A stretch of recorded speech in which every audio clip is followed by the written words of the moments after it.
आजीविका महोत्सव उसमें भाग लिया और इसमें बड़ी संख्या में पूरे जनपद की मातृशक्ति और देश और पूरे अनेकों जगह से यहाँ पर अनेक लोगों ने यहाँ पर स्टार्टअप के माध्यम से अन्य माध्यमों से इस पर प्रतिभाग भी किया। और सबसे बड़ी बात यह है कि आजीविका महोत्सव में जहाँ गत वर्ष जो हमारा ये हॉलबाग में सेंटर चलता है उस सेंटर से प्रेरणा लेकर एक साल के अंदर 3 गुना जो है यहाँ पर तरक्की हुई है। एक ऋण लेने की जो पिछले साल जो धनराशि थी 6 करोड़ की वो बढ़कर 20 करोड़ से ज़्यादा हो गई है। और यहाँ पर कल हम लोगों ने 298 करोड़ रुपए की योजनाओं का लोकार्पण और शिलान्यास भी इस जनपद का किया है। साथ ही साथ यहाँ के लिए कुछ प्रमुख घोषणाएँ भी की हैं। और अल्मोड़ा का मेडिकल कॉलेज जो कि लंबे समय से यहाँ पर लंबित था और चल नहीं पा रहा था, भारत सरकार के सहयोग से माननीय प्रधानमंत्री जी का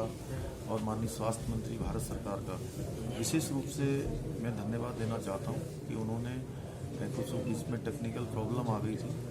उसका निदान करते हुए यहाँ पर अल्मोड़ा मेडिकल कॉलेज को चलाने की हमको स्वीकृति प्रदान की है और वो चलने लगा है। साथ ही साथ अल्मोड़ा मेडिकल कॉलेज और उसके भवन इत्यादि बहुत सारे जो निर्माण कार्य होने हैं 246 करोड़ रुपए की धनराशि से वहाँ पर काम भी प्रारंभ हो गया है। तो हमारी सरकार का एकमात्र लक्ष्य है कि संपूर्ण उत्तराखंड का विकास हो और अल्मोड़ा हमारी सांस्कृतिक नगरी है। हमेशा से यहाँ से बड़े बड़े विद्वानों ने यहाँ से पैदा होकर देश दुनिया में अपना नाम किया है। उत्तराखंड का देवभूमि का नाम बढ़ाने का काम किया है। चितई गुरु जी की ये भूमि है, यह भूमि हम सबको प्रेरणा देकर, हम इससे प्रेरणा लेकर उत्तराखंड को हिंदुस्तान का श्रेष्ठ राज्य बनाने के लिए माननीय प्रधानमंत्री जी के मार्गदर्शन में जहां आज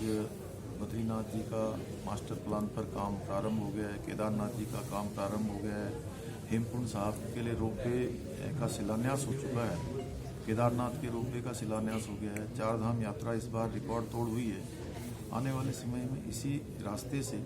जहाँ भी ये 4 धाम यात्रा का भी रूट है, जो हमारी मानसखंड कॉरिडोर बनाने की जो योजना है उसके मास्टर प्लान पर हम तेज़ी से काम कर रहे हैं। और वही संस्थाएं जो केदारनाथ और बद्रीनाथ में अपना मास्टर प्लान पर काम कर रही हैं,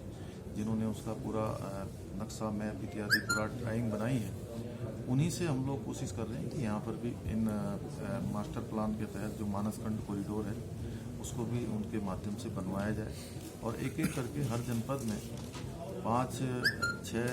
जो भी प्रमुख हमारे धार्मिक स्थल हैं उनको उस कॉरिडोर से जोड़ेंगे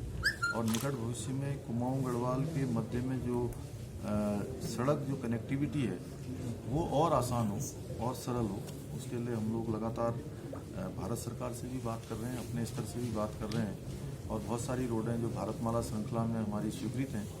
बहुत जल्दी से जल्दी धरातल पर आए और आने वाले समय में जो हमारी कैलाश मानसरोवर यात्रा है वह भी सड़क मार्ग से होगी। इसके लिए भी भारत सरकार ने पूरी तरह से सैद्धांतिक सहमति दे दी है, उस पर भी हम काम कर रहे हैं और हम सबका यही लक्ष्य है कि माननीय प्रधानमंत्री जी के मार्गदर्शन में, उनके नेतृत्व में उत्तराखंड आने वाले वर्षों में हिंदुस्तान के श्रेष्ठ राज्यों में शामिल हो। उसके लिए हम लोगों ने अभी कुछ अंतर्राष्ट्रीय कंपनियों को यहाँ पर निविदा के माध्यम से उनको भी अपने यहाँ हम लोगों ने उनकी निविदाएं की हैं कि जो हमारी जीएसडीपी को दुगना तिगुना बनाने के लिए उनको अपने सुझाव देंगे, सरकार उस पर काम करेगी। देखिए जो भी योजनाएं हमारी स्वीकृत हैं वो समयबद्ध तरीके से वो सारी योजनाएं पूरी हों और जो टाइमलाइन है उस टाइमलाइन पर पूरी हो, गुणवत्ता के साथ पूरी हो। और जहाँ भी सड़क है, पेयजल है, अन्य जो भी हमारे विभाग हैं, स्वास्थ्य है, शिक्षा है, सभी की यहाँ पर समीक्षा की क्योंकि और ये सब योजनाएं हमारे यहाँ के लिए महत्वपूर्ण योजनाएं हैं। अगर टाइम ज़्यादा लग जाता है तो उससे निश्चित रूप से कहीं ना कहीं एक तो योजनाओं की लागत बढ़ती है, आम जनता को काफ़ी परेशानियों का सामना करना पड़ता है। 2 रोडें जो यहाँ से हमारा पिथौरागढ़ को जोड़ने वाली दनिया से होकर जाने वाली सड़क है या हमारी गर्म पानी से भारत की तरफ को जाने वाली सड़क है, उन दोनों सड़कों की भी समीक्षा की कि जल्दी से जल्दी उस पर काम प्रारंभ हो। अल्लाह महल को चरणबद्ध तरीके से हम लोग उसको विकसित करेंगे क्योंकि वो हमारे लिए बहुत एक ऐतिहासिक धरोहर है। उसके लिए जो कल मैंने घोषणा करी है कि कि उसको हमारी जो यहाँ की प्राचीन हमारी शैली है, परंपरागत जो शैली है, उसके रूप में उसको विकसित किया जाएगा। और अगर भारत सरकार का भी कुछ हमें उसमें सहयोग चाहिए होगा तो हम भारत सरकार से भी बात करेंगे। उसके संबंध में हम लोग बात कर रहे हैं कि यहाँ के लोगों को असुविधा न हो, उसके लिए जो भी काम अच्छा हो सकता है वो काम करेंगे। वो बहुत बड़ा इशू नहीं है, वो CLP वापस ही नहीं हुई थी कभी।